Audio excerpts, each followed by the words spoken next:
afternoon. I am recording this here in my office at the Pocahontas building on Sunday as we have adjourned a few hours ago, and I just came to pack up some stuff and hit the road soon so I can get back home.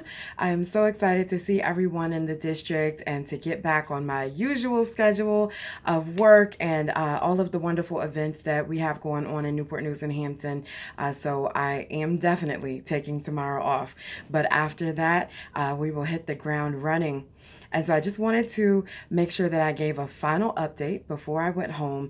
And I took some notes just to make sure that I got everything. So first, we're going to start off with the legislation that I introduced and that was passed by both the House and the Senate that heads to get signature now.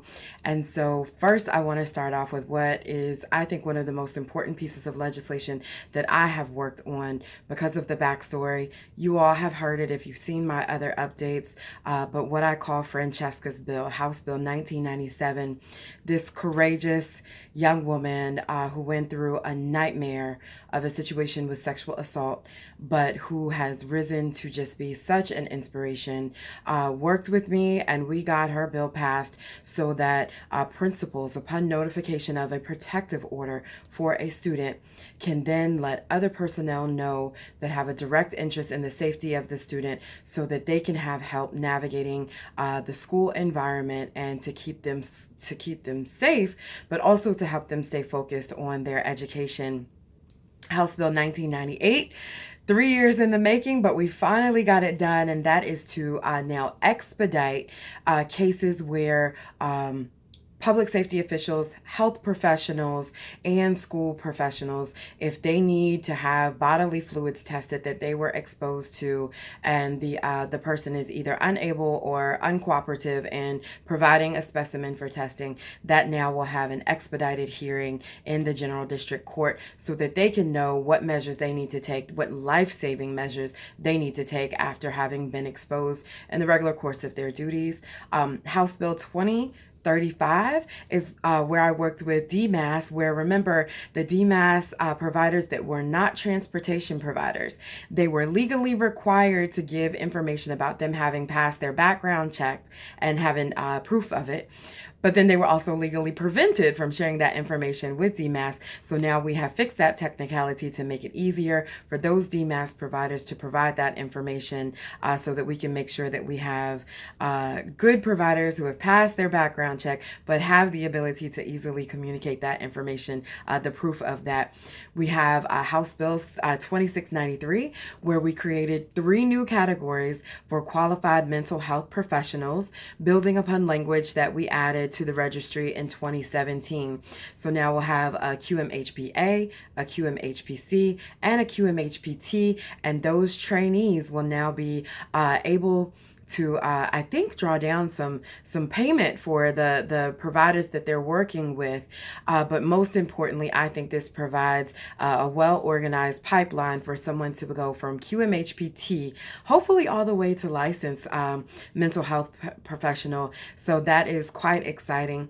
Then we had House Bill, 2473, which working with the Interfaith Center for Public Policy, we got outdated Jim Crow era type philosophy, exclusions from minimum wage, and those exclusions, we got them removed. So people working in those fields will now have the ability to make minimum wage. And so it is a small but important step to making sure that working families are getting what they deserve in their hard work. As you'll remember, I had put in a bill about the charter change for Newport News so that the first organizational meeting of a new city council can be held at a time different than 10 a.m. And so now it will be held at a time that the council chooses, and we're going to make sure that our council wants to meet at a time that is available for more citizens to be a part of the process. And I have it on good authority from the mayor that they do want to have that meeting at a time where more people can attend and be more transparent with their first organizational meeting. Now, I had put in House Bill 1995, but that was incorporated into another delegate's bill, but it's about to be signed by the governor, so that will become a law, and that will be a charter change Challenge for Newport News. And then House Joint Resolution 630, which I was working with Silence Empowers Violence Awareness to Action Week in the third full week of September. Shout out to the Catalyst Effect for bringing this to my attention at our workshop on advocacy. It was my absolute pleasure to work that through the process. We also have several commemorative resolutions, which you'll be seeing me deliver those and present those to the organizations that are celebrating some pretty big anniversaries this year.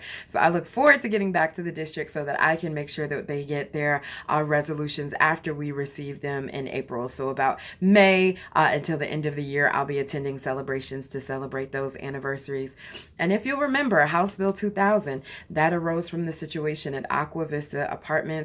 Shout out to all of the ladies and gentlemen that I was working with, the residents of Aqua Vista, who stood up against their injustice and also worked with me to make sure that there were changes to code so that we could make sure that people are living in healthy environments. And so that was House Bill 2000, which was dropping the minimum temperature that a room had to be cooled from 80 degrees to 77 degrees. That did not pass, but we are working through, hopefully, the emergency regulations process with all of the stakeholders supporting it and the chair of the General Laws Committee supporting it. So lots of folks at the table understanding that this is happening across the Commonwealth, and we really have to stand up for what is tending to be something happening in low-income housing and also in areas where people typically have not been able to fight for themselves. So looking forward to that. Stay tuned because that might start in next month and hopefully be in place by the summer months. As you have probably read, the House passed redistricting reform in the form of a proposed constitutional amendment that kind of deserves its own post. So I did vote no on it. People are wondering why, and my reasons may be different from other people's reasons, but I did voice that, my concerns from the House floor. And so I definitely want to make sure that that gets a fair and full conversation so people understand why I voted no, but it did pass. And then House Bill 1700, we did extend session for one additional day today so that we would have at least 24 of the 48 hours to read the budget, and we passed that budget today. So that is how we are spending your tax dollars. Amendments that we made to the biennium budget, and that will then be re-looked at and finalized when we come back April 3rd, which is our reconvened session. All 140 senators and delegates will be back here at the Capitol to handle any of the vetoes or amendments that the governor sends down, but to also see if there are any amendments to the budget that may come from the executive branch.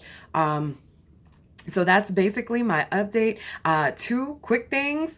I will be announcing my office hours soon because I definitely want to get back into that monthly opportunity for you to bring your concerns to me and for us to work through some of the governmental systems and processes in order to make sure you're getting the help that you need. I also accept meetings for those that want to brainstorm.